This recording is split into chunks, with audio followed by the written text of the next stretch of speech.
this Black History Month, we are putting a spotlight on Randolph, Arizona, a small town 50 miles south of Phoenix. Between the 1920s to 60s, millions fleeing oppression in the South headed north and west. Now, in the town of Randolph, the cotton was booming. Developers hoped that it would become a major trade industry between Tucson and Phoenix. At the time, most African Americans were not allowed to buy land, but in Randolph, that had to change. Not enough white people were buying, so developers were pushed to sell the land to black people, making Randolph one of the only places in Arizona where African Americans own property. At its peak, Randolph had nearly 500 residents, mostly black and Latino.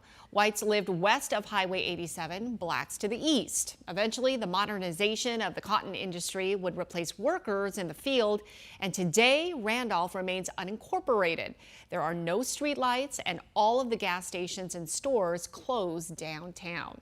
Joining me now for the backstory is 12 News journalist Caribe Devine. And Caribe, you know, most people, including myself, and I've been here for 21 years, we've never heard of Randolph. Same. I've been here since 2005. I had never heard of this town. So when I found out that it was a historically black community at its peak, they had anywhere from about 500 to 700 residents.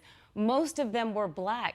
I was so intrigued. And so I said, I have to go down there and talk to these residents. And some of these residents have been there for decades, and they have so much knowledge about how this town started. Of course, black people coming from Texas, Oklahoma, Arkansas to Arizona to find more opportunity because there was a lot of oppression in the South. And then there was the cotton, and so they had opportunity. And then you had this, you know, flourishing town, but it's very different today. So when we got there, it looks nothing like what these residents described to me. You know, there's dirt roads. That's all changing, though.